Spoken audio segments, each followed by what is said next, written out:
I need to tell you what we found beneath the naval base, and why the drone incidents that captured public attention were never the real story, but only a carefully placed distraction for something far more disturbing unfolding below the surface of the water. Before any of that makes sense, you need to understand why I was sent to Naval Station Coronado in the first place, because it had nothing to do with curiosity or conspiracies or special insight into classified operations.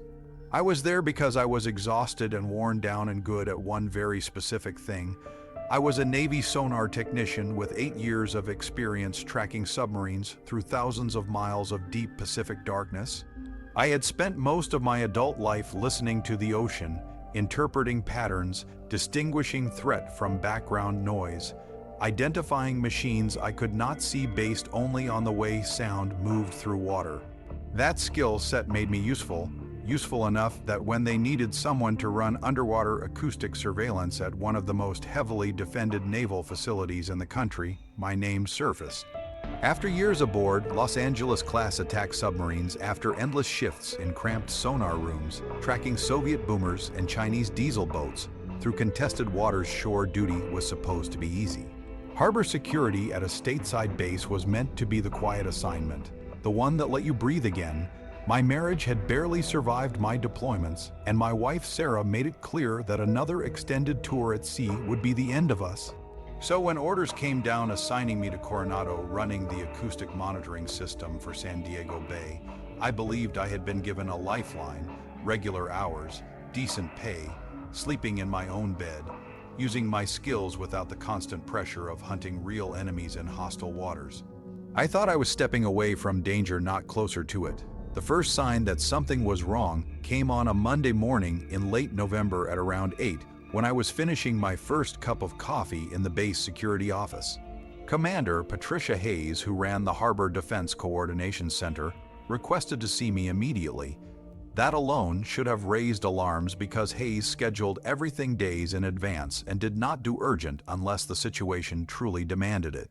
Her office was located in a building most personnel assumed was administrative, but I knew better because my clearance included access to the secure facilities below. The Harbor Defense Center was 3 levels underground.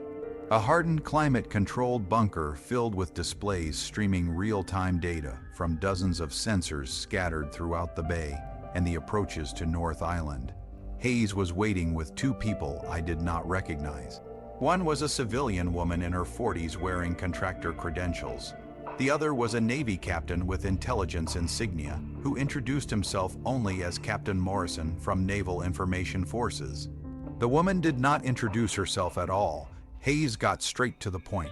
She told me they had been reviewing acoustic data from my watch stations over the previous 6 weeks and needed me to explain some anomalies flagged by the system that had not made it into formal reports. My stomach tightened because I knew exactly what she was referring to. For more than a month, the passive sonar arrays monitoring the harbor approaches had been detecting acoustic signatures that did not match any known vessel type. Not submarines, not surface ships, not autonomous underwater vehicles used by research institutions. These contacts moved through water in ways that violated every expectation built into my training. They appeared first on deep water arrays positioned along the continental shelf roughly 15 miles offshore, then tracked inbound toward the harbor at speeds that shifted between impossibly slow and impossibly fast. Sometimes they crawled forward at 3 knots, barely disturbing the water. Other times they accelerated to velocities that would require power out, puts no known submarine could achieve without producing cavitation, noise loud enough to be detected across an ocean basin.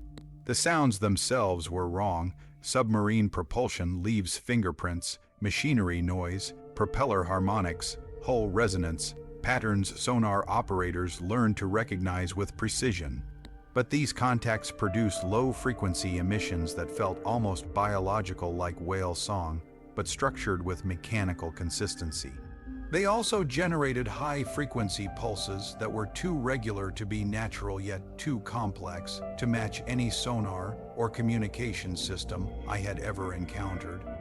I had reported them up the chain, marking them as unknown contacts requiring analysis, but never received feedback beyond acknowledgement. After enough incidents, I began questioning my own equipment. Maybe the arrays were aging. Maybe environmental factors or shipping traffic were creating artifacts my software misinterpreted. I told Hayes as much, choosing my words carefully. Captain Morrison leaned forward and told me plainly that the systems were functioning perfectly and that multiple contractor teams had independently verified the data. What I detected were real physical objects moving through water in ways that did not correspond to known technology. He said the situation had escalated. The contractor woman brought up a map of San Diego Bay, overlaid with contact tracks, and played back 6 weeks of detections. Watching them unfold chronologically was like watching reconnaissance in progress. These were not random intrusions, they were systematic. Contacts approached, paused, held position, departed, tested response times, mapped sensor coverage, identified gaps. Exactly what I would expect from a hostile submarine conducting pre-attack surveillance, except no submarine could move like this. Hayes said quietly that most operators would have dismissed the signatures as noise or biological activity, but my background tracking unusual contacts made me recognize something genuinely anomalous. Morrison then told me what the public did not know. For months, there had been visual sightings of unidentified aerial phenomena near naval installations along the West Coast. Fast-moving objects appearing on radar, then vanishing. Lights over the ocean demonstrating flight characteristics beyond known aircraft, and most recently swarms of large drones conducting systematic overflights of restricted facilities. The drone incidents were already in the news, treated as possible foreign intelligence operations. Chinese or Russian assets mapping defenses, but sitting there looking at underwater data, showing impossible contacts appearing weeks before the drone sightings, I understood something the media had missed. The drones were not the main event, they were the distraction. Morrison confirmed it. Every surge in underwater activity was followed by drone overflights that drew attention skyward while the real reconnaissance continued below. He showed depth profiles overlaid with contact tracks, and the danger was obvious. These objects were mapping the harbor, learning depths, bottom composition, obstacles, sensor locations, everything required to operate freely inside one of the most secure naval environments on the planet. The contractor explained that the propulsion signatures suggested systems that did not rely on conventional methods: no cavitation, no machinery noise, minimal displacement despite apparent mass. Some contacts even hovered midwater without dynamic positioning systems. Hayes told me they were reactivating dormant harbor defenses and needed me running continuous monitoring, document everything, coordinate with surface assets, find patterns. I should have asked about contingencies, about rules of engagement. Instead, I asked for historical data and direct coordination with every patrol asset because I could already feel the shape of what we were facing. Morrison granted everything, but warned me this was compartmented. Officially, I was supporting enhanced security due to drones. In reality, I was tracking something that could change how humanity understood the oceans. As I sat down in the Harbor Defense Center, staring at live feeds from sensors protecting one of the most critical naval bases in the world, I realized that everything I thought I knew about the ocean had been based on human limitations. Whatever was moving beneath San Diego Bay was not bound by those limits. And as I began what would become an obsessive cycle of monitoring and analysis, I had no idea that I was listening not to machines, but to something that had been there long before we ever planted sensors in their water. The first week of continuous monitoring changed my relationship with sound in a way I still struggle to explain. Because once you realize noise can carry intent, you never hear the ocean the same way again. I took over the Harbor Defense Center schedule and settled into a routine that quickly erased any illusion this was a calm shore assignment. 16-hour shifts became normal as I rotated between live monitoring, historical analysis, and coordination with surface patrols who had no idea what they were actually protecting against. The contacts appeared with unsettling consistency, primarily during the night hours when the bay quieted and civilian traffic thinned, and that timing alone suggested awareness of human behavior patterns. They emerged first on the outer arrays positioned along the continental shelf, then advanced inward along routes that avoided known patrol corridors with precision that made my skin crawl. Those patrol routes were classified and changed regularly, yet the contacts adjusted in near real time. Every time Coast Guard cutters altered their positions or Navy security boats shifted coverage, the underwater tracks adapted within hours, sometimes minutes. That meant either extraordinary coincidence or surveillance capabilities far beyond anything we attributed to foreign technology. The more data I reviewed, the clearer the pattern became. This was not random probing. It was structured reconnaissance unfolding in phases. Early detections weeks earlier showed brief appearances on the edge of sensor range, then quick withdrawal, as if testing whether they had been noticed. Later contacts lingered longer, mapping acoustic responses and bottom composition. By the time I assumed full monitoring authority, they were entering the harbor itself, moving through shipping channels with confidence that bordered on arrogance. I pulled 6 months of archived data and overlaid it with tidal cycles, shipping schedules, and patrol changes, and the correlations were undeniable. Someone or something had been studying us methodically. My colleague Aaron Cole was the first to notice something that pushed the situation beyond unsettling into alarming. He had been comparing acoustic profiles from simultaneous contacts, trying to determine whether we were tracking a single platform or multiple units, when he discovered synchronized signal patterns. 2 contacts on opposite sides of the harbor entrance were exchanging pulses at fixed intervals with precise timing offsets. It was communication, not random noise, not environmental artifact. Structured, acoustic exchange carrying information. When he showed me the spectral analysis, the truth landed hard. These were not machines operating independently. They were coordinated entities sharing data in real time. That realization forced a shift in how we talked about them. They stopped being contacts and became actors. The first escalation came during my 3rd week, on a night when low clouds rolled in and surface visibility dropped close to zero. Conditions like that were ideal for covert movement, and I remember thinking that if these entities were planning something, this would be the night. I was alone on the midnight watch when the entire network lit up.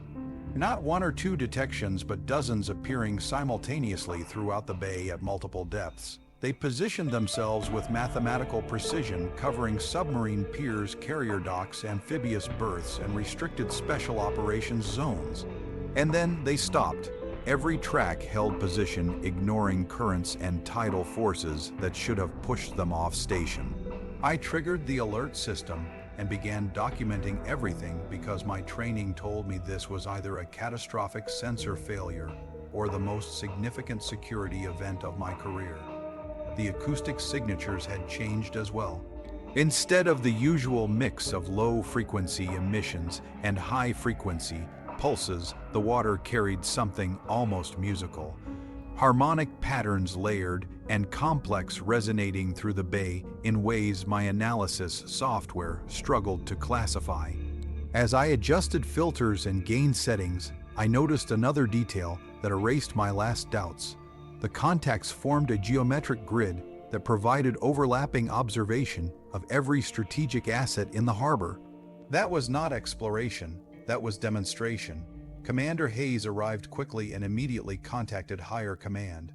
We were ordered to observe and document only. No active sonar, no countermeasures. No provocation. For 3 hours the contacts held their positions, and during that time I captured more data than I had in years of submarine tracking. Then, without warning, they vanished. Not withdrawing slowly, but disappearing from every array simultaneously, as if the water itself had erased them. One moment, dozens of solid tracks filled the displays. The next, there was nothing but ambient noise and familiar signatures of moored ships. When Aaron arrived for the morning watch, he found me still staring at the screens trying to reconcile what we had just witnessed. I told him this was not reconnaissance, it was a message, a statement that they could be anywhere in our most secure harbor whenever they chose. The briefing that followed was tense and surreal. Commander Hayes and Captain Morrison reviewed the data with expressions that told me everyone in the room understood the implications even if no one wanted to voice them. These were not Chinese submarines or Russian drones. No nation on Earth possessed technology capable of deploying dozens of underwater platforms with these characteristics. The discussion shifted from foreign adversaries to a possibility none of us had trained for. An intelligence not of human origin operating in our oceans. Morrison said it quietly but firmly. We needed to consider that what we were detecting might be indigenous to Earth. That possibility reframed everything. We had spent decades scanning the skies and broadcasting signals into space, searching for life, while ignoring the vast, unexplored environment beneath our ships. Commander Hayes asked me for my professional judgment. I told her the acoustic signatures had biological qualities combined with technological control we did not understand. They communicated, they coordinated, they adapted to our behavior. If forced to characterize them, I would say we were dealing with an intelligence that lived in the ocean and had decided to stop hiding. The question of why now haunted every subsequent discussion. The morning after the mass event, I was pulled into a meeting that surpassed normal classification. Naval intelligence representatives, civilian analysts, and a science advisor from Scripps Institution of Oceanography joined us. Captain Morrison opened with a question that felt absurd until it did not. How much do we really know about the deep ocean? The answer was unsettling. Less than 5% of the ocean floor had been explored. The abyssal and hadal zones remained largely unmapped. We knew more about Mars than our own seafloor. The intelligence officer asked whether large, intelligent organisms could exist undetected. The scientist admitted it was plausible. Deep-sea ecosystems already defied assumptions. Life thrived without sunlight, using chemical energy. Complex behaviors existed in species we had only recently discovered. The ocean was capable of hiding things beyond our imagination. Morrison then showed footage from an exterior camera near a submarine pier recorded during the mass contact event. In the grainy darkness, something large moved beneath the surface, gliding with purpose, not swimming. The shape was visible only briefly, but its proximity to critical assets was undeniable. That footage was classified beyond standard protocols, but its implication was clear. Something substantial had been operating inside the harbor. The discussion turned to communication analysis. The acoustic exchanges showed structural complexity consistent with data transmission. More disturbing was evidence that these entities responded quickly to changes in our operations, suggesting they detected our communications indirectly through electromagnetic signatures. They did not need to decode messages to infer intent. Pattern recognition was enough. Then the Scripps advisor mentioned long-term acoustic recordings from the Monterey Canyon. Signals resembling whale song, but too structured to be natural, had been detected for years. When compared to our harbor contacts, the similarity was unmistakable. The underwater activity near Coronado was connected to deeper canyon systems. Morrison added that aerial phenomena sightings clustered over deep ocean trenches. The drones were not separate. They were part of the same operation. The room fell silent as we considered the implication. An intelligence indigenous to the ocean, attempting to understand or respond to human activity across water and air. Morrison tasked me with analyzing 5 years of historical data across multiple networks. The next 2 weeks blurred into exhaustive analysis, 16-hour days combing through records that had been dismissed as noise. When viewed through a new lens, the past revealed a pattern of gradual escalation. Activity increased during new moons when visibility was low. Contacts grew bolder year by year. Something had changed recently, prompting this intelligence to make itself known. Aaron uncovered evidence of hierarchical communication. Shallow water contacts sent focused pulses toward deep water coordinates and received responses minutes later.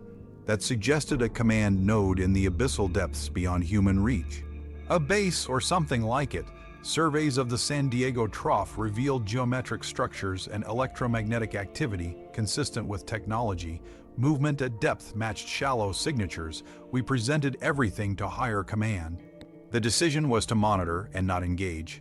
No one wanted to start a conflict with an unknown intelligence controlling most of the planet. We waited, and in that waiting, something else happened. A solitary contact approached, transmitting a simple repeating pattern. It sounded like an invitation. Against protocol, I responded using underwater communication systems. The contact acknowledged and adapted. We were no longer tracking, we were conversing. That night would change everything. The moment I transmitted that first response tone, I crossed a line that could never be uncrossed, and I understood that even before the return signal reached my headphones, because silence itself had changed and now carried expectation. For 30 seconds, nothing happened, and in that pause, I felt the full weight of what I had done pressing against my training and protocols and career. And then the water answered. The contact altered its pattern immediately, not by repeating my signal, but by reshaping it, weaving my structure into its own sequence, as if acknowledging receipt and intent in the same breath. What followed was not noise and not coincidence and not malfunction. It was learning in real time. Each exchange grew more complex with timing and frequency variations that demonstrated not only intelligence but curiosity. I documented everything with shaking hands, forcing myself into procedure, even as the implications overwhelmed me, because if I stopped recording even for a moment, I knew I might later doubt my own memory. When I transmitted a basic counting sequence, a simple progression meant to test recognition, the response came back with mathematical relationships far beyond what I had sent. Harmonic ratios, geometric progressions, patterns that suggested an understanding of mathematics, not as abstraction, but as lived environment. The ocean itself became the medium of expression, and the water around the contact filled with interference patterns that my passive sonar translated into three-dimensional shapes. It was drawing with sound, constructing images using pressure and resonance in ways no human technology could replicate. I realized then that what we were witnessing was not just contact, but a language shaped by an environment where light does not reach and sound is everything. The phone rang and Commander Hayes demanded an explanation, and I told her the truth because there was no safe lie left to tell. She arrived with Captain Morrison and the others within minutes and stood behind me as the exchange continued. No one spoke for a long time because words felt inadequate in the face of what we were seeing. Dr. Fletcher from Scripps leaned forward, studying the patterns with awe and fear intertwined, and said the acoustic structures required precision that implied either biological systems evolved specifically for sonic manipulation or technologies so integrated with biology that the distinction no longer mattered. Morrison focused on intent. Was it demonstrating capability or attempting dialogue? I said both because the sequences felt deliberate and responsive, as if it wanted us to understand that it understood us. Hayes made the call to reopen communication and proceed carefully. When I transmitted spatial concepts, the response was immediate and overwhelming. The contact generated a detailed acoustic map of the seafloor, extending from the harbor into deep water, highlighting canyon systems and marking specific locations with distinct signatures. Fletcher identified them as coordinates where our surveys had detected electromagnetic activity. It was showing us where it lived or where it operated. Morrison asked why an unknown intelligence would reveal its infrastructure, and the answer hung unspoken in the room, because it wanted to be seen. The display shifted again, showing movement patterns through the canyon over time, then expanding outward into representations of the harbor and coastline. Ship movements, submarine operations, aircraft paths, all rendered with uncanny accuracy. They had been watching us as closely as we had been watching them. The realization was humbling and deeply unsettling because it reframed decades of naval dominance as ignorance layered over confidence. Then the image widened further, showing the planet from above, with signals radiating outward into space, contrasted against dense networks of activity beneath the ocean surface. The message was unmistakable. While we searched the stars, intelligence had been here all along, living in the depths we barely acknowledged. When the contact departed, transmitting a sequence that felt like closure, the room remained silent for a long time. We had made first contact with an intelligence indigenous to Earth, and nothing in our training prepared us for the ethical and existential implications of that fact. The briefings that followed escalated rapidly and spread upward into compartments I was never meant to access, yet somehow found myself included in because I had been there at the beginning.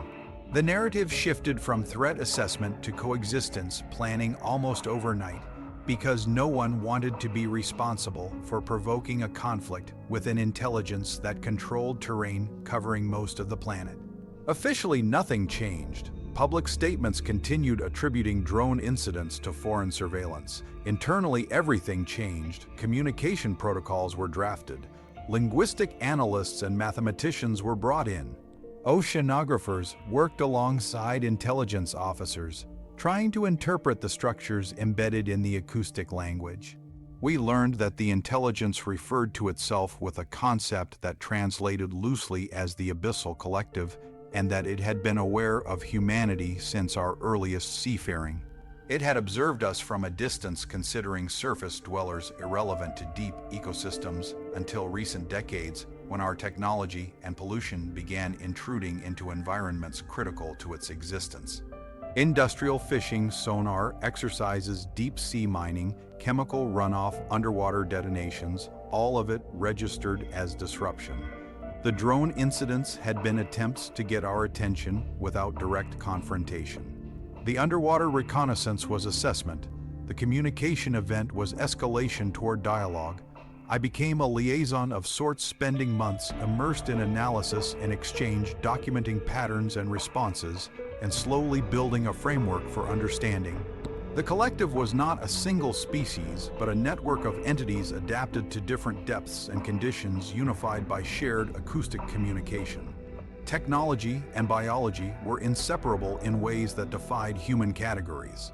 They did not think in terms of nations or borders, but in gradients of impact and balance. When we asked through structured sequences why they revealed themselves now, the response was consistent. Threshold. Human activity had crossed a line where continued silence risked irreversible damage. They did not threaten, they warned. The implications were staggering. Humanity was not the apex intelligence on its own planet. We were newcomers expanding rapidly into domains long occupied by others who had chosen patience over dominance. The oceans were not empty. They were inhabited by civilizations adapted to darkness and pressure, whose histories ran parallel to ours without intersecting until now. I understood then why the drones had appeared as spectacle. They were mirrors held up to our own methods of attention manipulation. Look up, be distracted, miss what moves beneath you. The collective had learned our psychology as thoroughly as we had mapped their territory. Months later, as protocols solidified and secrecy deepened, I found myself reflecting on the irony. We had feared invasion from the sky while ignoring the neighbors below. We had built myths about aliens among the stars while dismissing the intelligence swimming under our hulls. I recorded everything because I knew classification would bury the truth for as long as possible. Officially, the public would never hear about the Abyssal Collective until humanity was ready or forced to confront it. Unofficially, I understood that readiness was a myth, and that knowledge withheld breeds fear when it finally surfaces. I thought about my wife and the life I believed I was returning to when I accepted shore duty, and how far that assumption now felt. I had not been reassigned to safety. I had been positioned at the edge of revelation. The ocean I had listened to for years had been speaking all along, and only now had we learned how to hear it. And once you hear a voice, you can never pretend it was just noise again. After the first communication event, the facility shifted into a state that felt less like heightened security and more like controlled disbelief, as if everyone involved understood that reality itself had tilted, and we were all struggling to keep our footing. I was removed from standard watch rotations and reassigned to a sealed analysis cell adjacent to the Harbor Defense Center, where my entire world became sound and pattern and repetition. The Abyssal Collective did not transmit constantly, and that restraint carried its own meaning because it suggested discipline rather than desperation. When they reached out again, it was always deliberate and measured and timed to environmental conditions that favored clarity, low ambient noise, stable thermoclines, minimal surface disturbance. They understood the physics of their world with an intimacy that dwarfed our engineering models. Each exchange expanded the shared framework we had begun to construct, and each response revealed layers of cognition shaped by pressure, darkness, and time scales that dwarfed human planning horizons. Through structured acoustic sequences, we learned that what we thought of as technology and biology were not separate domains for them, but expressions of the same adaptive process. Their bodies were instruments. Their environments were circuits. Their cities were grown rather than built, shaped by currents and mineral flows and acoustic resonance. When we attempted to convey concepts of territory and sovereignty, the responses reframed them in terms of impact zones and ecological thresholds rather than lines on maps. They did not claim ownership of the oceans in the way humans claim land. They described stewardship based on long-term equilibrium and survival. The implication was uncomfortable. We had been trespassers without realizing it. As analysis deepened, it became clear that the collective had tracked human maritime activity for centuries, noting the shift from sail to steam to nuclear propulsion as markers of accelerating intrusion. What changed in recent decades was not curiosity but concern. Deep-sea mining proposals, intensified sonar exercises, persistent acoustic pollution, chemical contamination. These trends converged into what they described as a cascade event where damage in abyssal systems could propagate upward, disrupting cycles that sustained both their world and ours. The drones and mass contact event were not threats but thresholds crossed in an attempt to force recognition. Internally, debates raged. Some voices within naval intelligence framed the collective as a strategic competitor whose capabilities demanded containment or deterrence.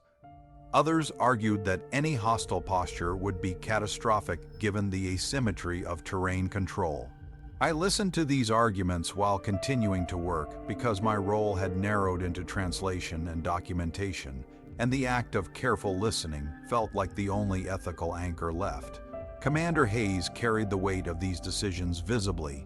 She balanced directives from above with the knowledge that every misstep could spiral beyond control. Captain Morrison became a constant presence, representing layers of authority that extended far beyond the base. Through it all, secrecy tightened, classification levels rose, compartments multiplied. The official narrative hardened around drones and foreign surveillance, while the truth retreated deeper underground. I felt the strain of living between realities. At home, I could not speak. At work, I could not fully express doubt. The burden manifested in sleep deprivation and a constant low-grade tension that never released. The collective seemed aware of this strain in ways that unsettled me. During one exchange, they altered their patterns, subtly introducing pauses that mirrored human circadian rhythms as if acknowledging our limits. Whether this was empathy or calculated accommodation, I could not tell. It forced me to confront the assumption that intelligence necessarily mirrored human emotional frameworks. Their communication lacked overt effect, yet conveyed intent with precision. As weeks passed, new data arrived from other coastal installations showing similar underwater patterns and tentative communication attempts. The phenomenon was not localized, it was global. The collective operated along continental shelves and trench systems worldwide, forming a distributed network that mirrored oceanic circulation.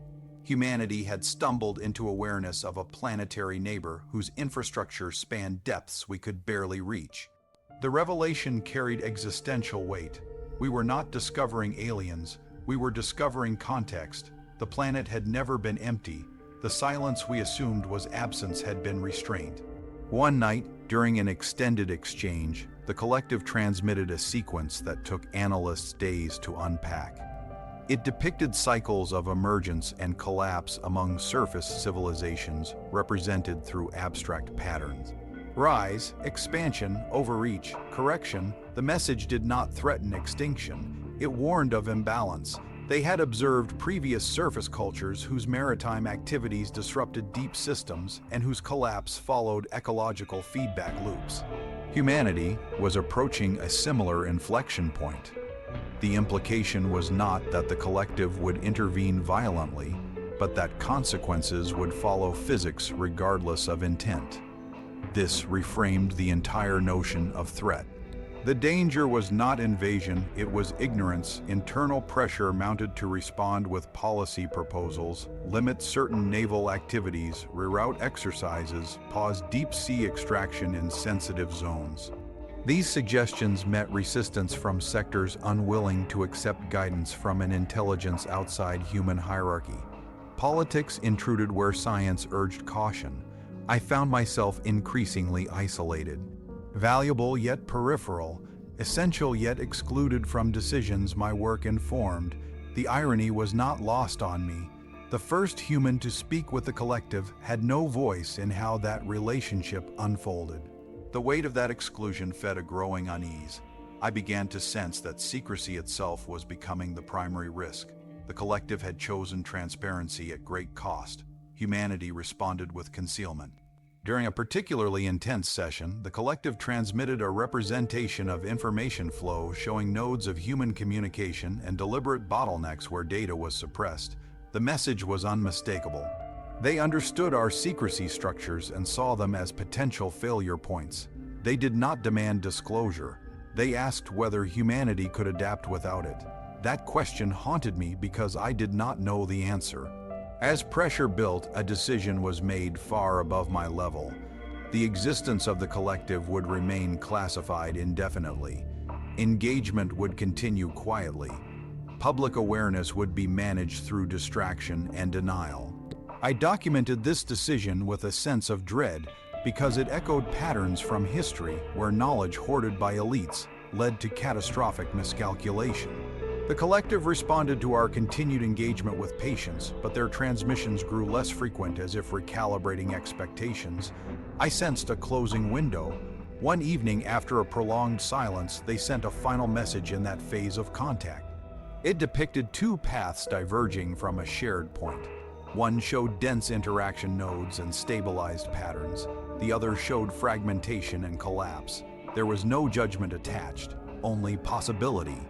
When the transmission ended, I sat alone in the analysis cell listening to the ocean return to baseline noise. The weight of responsibility pressed down harder than any depth I had ever imagined. We had been given a chance to listen. Whether we would learn remained uncertain, and in that uncertainty, I felt the beginning of something that resembled grief, not for what we had lost, but for what we might yet refuse to become. The decision to bury the truth marked the point where fear replaced curiosity and control replaced understanding, and from that moment forward, everything I witnessed carried the weight of inevitability.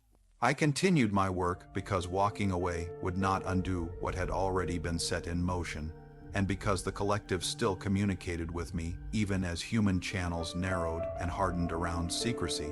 Their transmissions grew more abstract and less frequent, as if they were conserving effort or testing whether humanity would take initiative without constant prompting. In meetings, the language shifted toward mitigation and containment, not of the collective but of information, and I watched experienced officers speak about managing perception with the same calm they once reserved for threat briefings. The drones became a convenient shield, absorbing attention and outrage, while underwater activity was quietly rerouted into classified annexes that never reached civilian oversight. My role evolved into that of a translator without authority, a witness without agency, and the strain of that contradiction began to erode my sense of purpose. At home, my marriage suffered under the weight of silence, because there is a distance that forms when you carry something world-changing inside you and cannot share it with the person who knows you best.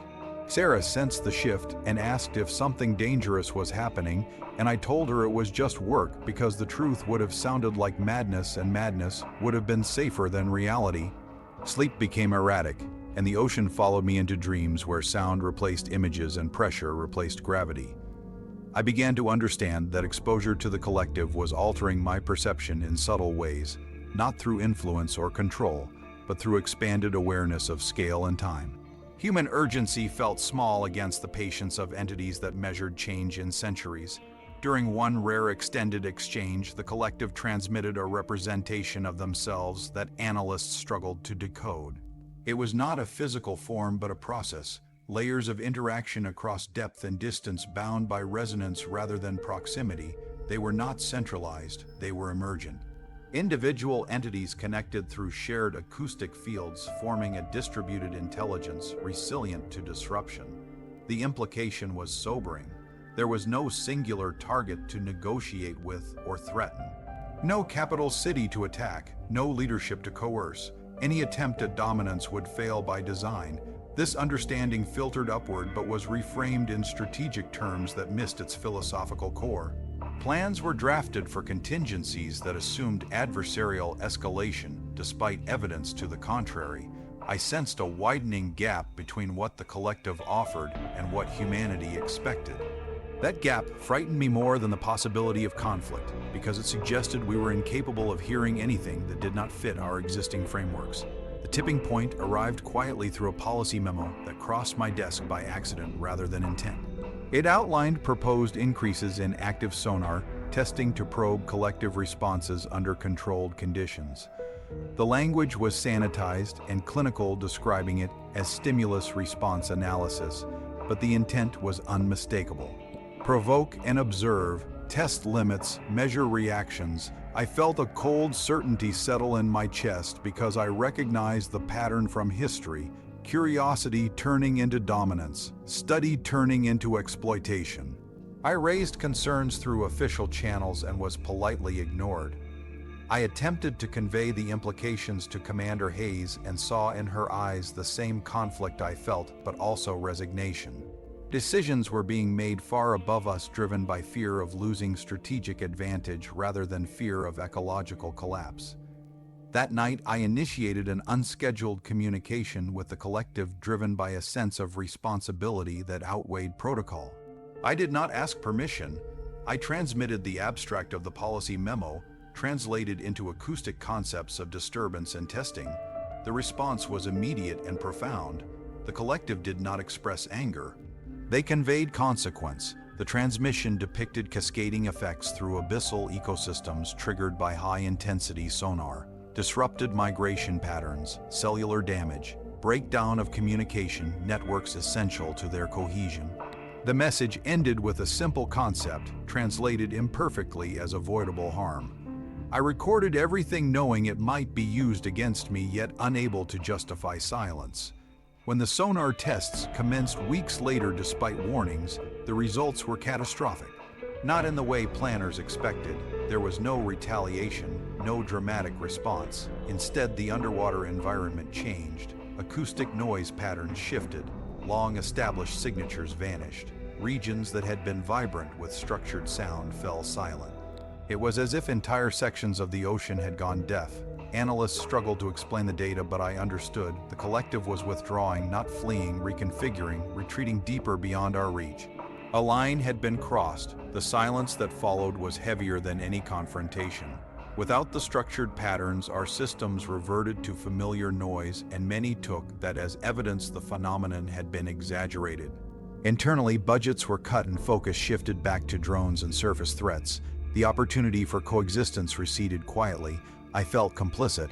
I had delivered warnings and documented responses, yet the machinery of decision had rolled forward regardless. The sense of loss that followed was difficult to articulate because it was not loss of safety, but loss of relationship. We had been offered dialogue and answered with tests. In the months that followed, anomalies increased elsewhere. Fisheries collapsed inexplicably. Deep sea sensors recorded temperature fluctuations that defied models. Underwater cables experienced unexplained interference. The interconnectedness the collective had tried to convey manifested through consequence rather than communication. I compiled my records, obsessively creating redundancies and encryption layers because I feared that if these connections were not preserved, the narrative would be rewritten to absolve decision-makers. Pressure mounted on me subtly at first, through reassignment discussions and wellness checks framed as concern. I recognized the early stages of marginalization used to sideline inconvenient witnesses. When I requested transfer out of the program, my clearance was quietly suspended pending review. Access narrowed, doors closed. The message was clear. My usefulness had ended. The night I was escorted out of the Harbor Defense Center, for the last time I paused to listen to the ambient noise of the bay and felt an absence I could not explain to anyone else. The ocean still moved. Ships still passed, but something essential was missing. A presence that had revealed itself briefly, then withdrawn, leaving humanity alone with its assumptions once more. At home, I told Sarah I needed time away, and she saw through the lie but did not press. I began preparing these records knowing the risks because some truths are too large to remain buried indefinitely. The collective may have retreated, but the evidence of their existence and our response remained encoded in date, waiting for a moment when humanity might be ready to listen again. I do not know if that moment will come in time. I know only that the silence we mistook for victory was a warning in itself. We were given a chance to understand our planet as a shared system rather than a resource, and we chose control instead. The consequences are unfolding slowly and quietly, as they always do in the deep. And when they surface, people will ask why no one spoke sooner. This is me speaking now, while there is still time to remember that we were not alone, and that ignorance was never our only option. After my removal from the program, the days lost their edges and time became something I measured by the light through windows rather than by watch rotations and alert cycles, and that shift felt like amputation because the work had rewired how I understood purpose. I was officially reassigned to administrative review pending clearance reinstatement, which in practice meant isolation without explanation, and that silence carried more threat than any reprimand. My access badges failed at doors that once opened without question, and familiar corridors became off-limb. It's spaces that reminded me how quickly usefulness defines belonging. I spent hours at home listening to ambient recordings I had archived because the absence of structured sound from the bay left a hollow place in my perception that I could not ignore. The collective did not return to open communication, and the ocean remained quiet in a way that suggested intentional withdrawal rather than chance. Reports from other installations mirrored the same pattern. Reduced anomalies, declining interactions, a narrative forming that the phenomenon had been overstated and resolved through deterrence or misinterpretation. That narrative gained traction because it was comforting and because it allowed institutions to declare closure without confronting consequence. I watched as budgets shifted and personnel rotated and attention moved elsewhere while the deeper implications went unaddressed. The strain at home grew heavier as my mood darkened and my sleep fractured, and Sarah tried to reach me through questions I could not answer. I wanted to tell her that the planet had spoken and we had chosen not to listen, but the words felt impossible to frame without sounding unmoored. Instead, I said I was tired, and that lie became a wedge that pushed us further apart. One evening, as I reviewed older data, I noticed subtle changes in baseline ocean noise that others had dismissed as seasonal variation. To me, it looked like reorganization, patterns at depth shifting into new configurations beyond our sensors. The collective was not gone. It was adapting to our presence by moving where we could not follow. That realization carried a sharp clarity. We had forced a neighbor to retreat into deeper darkness and then congratulated ourselves for restoring silence. I documented these findings and sent them through official channels and received a polite acknowledgement that required no response. The message was clear: stop digging. Around this time, a new directive circulated restricting personal archiving of acoustic data and mandating centralized control. The timing was not subtle. I recognized it as a tightening loop meant to prevent future leaks and shape historical record. The sense of inevitability returned. When systems decide a narrative, they engineer conditions that make alternatives unsustainable. I began to prepare quietly. I duplicated my archives and encrypted them and distributed fragments across trusted repositories because redundancy was the only defense left. I did this not out of spite, but out of responsibility, because knowledge withheld becomes weaponized by omission. The ethical weight of that belief steadied me. During a routine wellness evaluation, a psychologist asked whether I felt disconnected from reality, and I answered truthfully that reality had expanded beyond familiar boundaries and that denial felt more dangerous than acceptance. The note that followed recommended extended leave. I accepted it because resistance would only accelerate marginalization.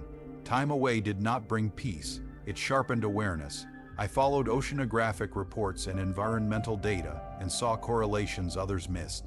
Fisheries declines near canyon systems, temperature anomalies at depth, increased cable interference along continental margins. Each data point alone could be dismissed. Together they formed a mosaic of stress responses in a system adjusting to new constraints. The collective had warned of cascade effects, and now those cascades were beginning quietly without spectacle. I reached out to Dr. Fletcher at Scripps through unofficial channels and asked whether similar patterns concerned him. He replied cautiously, acknowledging anomalies and urging patience and funding. His restraint told me everything. Scientists learn to survive by framing truth in grant-friendly language. Urgency is often punished. One night, while reviewing a long-term recording from the Monterey Canyon, I heard a faint structured sequence buried beneath noise. It was not a clear transmission, but it carried the signature of intention. Collective was still there, speaking softly. I amplified the segment and mapped it against earlier language structures. The match was imperfect but present. It felt like a whisper rather than a declaration. A signal meant not to announce but to persist. That whisper filled me with a mixture of hope and dread. Hope that dialogue had not ended. Dread that we had made ourselves unreachable. I sent a minimal acknowledgement through passive means, knowing it might go unnoticed, and received no response. Days later, the signal repeated, slightly altered, as if testing reception. I realized then that communication might continue at the margins regardless of official engagement, and that individuals could still listen if they chose to. That realization reframed my role. I no longer needed institutional authority to bear witness. I needed patience and integrity. As pressure mounted to finalize my clearance outcome, I was offered a quiet exit with non-disclosure terms and a generous severance framed as appreciation for service. I read the document carefully and understood its purpose. Close the loop, remove the witness. I declined. The reaction was swift. Clearance revoked. Access terminated. Career ended with clinical efficiency. The loss hurt less than I expected because I had already mourned the illusion of stability. What remained was conviction. I began assembling my account not as accusation, but as record. I described the sequence of events, the patterns, the choices, the missed opportunities. I avoided speculation and focused on data because data outlasts rhetoric. As I wrote, I felt the old discipline return, the steady rhythm of observation, the careful phrasing, the refusal to embellish. This was my last duty, to ensure that when the consequences fully surfaced, there would be a trail leading back to the moment when listening might have changed the outcome. I do not know how this account will be received, or when it will be read, or whether it will be dismissed as paranoia or fiction. I know only that silence would have been easier, and that ease would have been a betrayal of everything the ocean taught me. We live on a planet whose dominant environment we barely explore and whose inhabitants we barely acknowledge. We assumed quiet meant empty and learned too late that quiet can be intentional. The collective withdrew not because it feared us, but because it measured cost and chose preservation. That choice mirrors what we must learn to do if we are to remain part of this system rather than a force that destabilizes it beyond repair.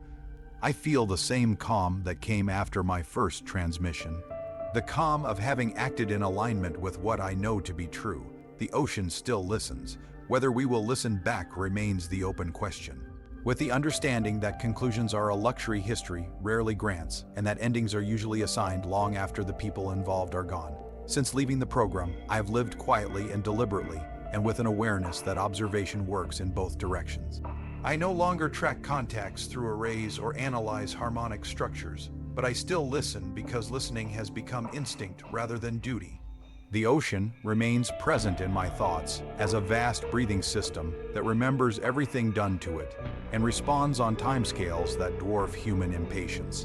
The silence that followed the withdrawal of the collective has not lifted, and that silence carries meaning even if most choose to interpret it as absence.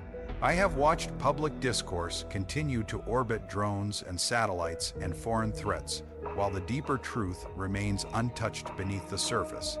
That avoidance is familiar because humanity has always preferred visible dangers to invisible responsibility. What we encountered beneath San Diego Bay did not fit into narratives of invasion or conquest, and so it was reshaped into something easier to dismiss. The comfort of dismissal has a cost that will not be paid immediately, and that delay is what makes it so dangerous. I often think back to the first night of communication, and the moment when sound became language and water became medium for thought. That moment was not miraculous in the way stories portray first contact. It was quiet and careful and rooted in shared physics rather than shared culture. The collective did not arrive as saviors or conquerors. They revealed themselves as neighbors who had waited until necessity overcame caution. Their restraint should have taught us something about power and patience, but instead it unsettled hierarchies built on the assumption of human centrality. When institutions feel threatened, they retreat into secrecy and control, and that reflex played out with tragic predictability. The opportunity for open understanding narrowed not because it was unworkable, but because it was inconvenient. I do not absolve myself of responsibility in this outcome because participation is rarely binary and silence can be active even when unintended. I complied longer than I should have and accepted rationalizations that dulled urgency. By the time I spoke openly, the momentum of concealment was already strong. Still speaking mattered because records matter, and because truth does not require immediate effect to be real. I have learned that witness is its own form of action, even when it lacks authority. The collective taught me that systems persist not through domination alone, but through resonance and balance. When resonance is disrupted, systems adapt or collapse. Humanity has disrupted resonance across the planet for centuries, and now those disruptions are converging. Climate instability, ecological collapse, and social fragmentation are not separate crises. They are expressions of a system out of balance responding to accumulated stress. The collective saw these patterns long before we did because their survival depended on reading subtle shifts over long durations. Their warning was not apocalyptic, it was observational. They showed us trajectories and asked whether we recognized ourselves within them. Our answer was to test and probe and withdraw. That answer will shape what comes next, whether we acknowledge it or not. I have no illusions that releasing this account will trigger immediate change or force disclosure from those invested in silence. I know how effectively inconvenient truths are marginalized and reframed, but I also know that information has a way of resurfacing when conditions align, and that future generations may read these words with different context and different priorities. To them, this may not sound extraordinary, it may sound overdue. If that happens, then the effort to document will have been worthwhile. I think often of the question the collective posed about adaptation and whether humanity could change without crisis. That question remains unanswered. History suggests crisis as our preferred teacher. If that is the case, then the ocean will be among the first to respond because it integrates every action taken above it. Rising seas and shifting currents and collapsing fisheries are not random events. They are feedback. We can choose to hear them as noise or as language. The difference will determine whether future contact is possible or necessary. I no longer expect to be involved in that future directly. My role was brief and situational and defined by circumstance rather than design, but I carry forward a responsibility to remember accurately and to resist narratives that reduce complexity into comfort. What we encountered was not an enemy and not a myth. It was an intelligence shaped by an environment we barely understand that chose engagement over isolation until our response made isolation the safer option. That choice mirrors the one we face repeatedly in our own societies when dialogue becomes difficult. Withdrawal feels safer than vulnerability. In the short term, it often is. In the long term, it fractures systems beyond repair. I have been asked whether I regret responding to the initial signal, and I do not, because ignorance would not have preserved safety. It would have preserved illusion.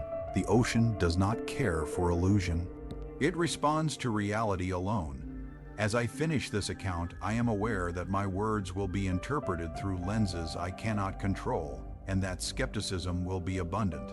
That is acceptable.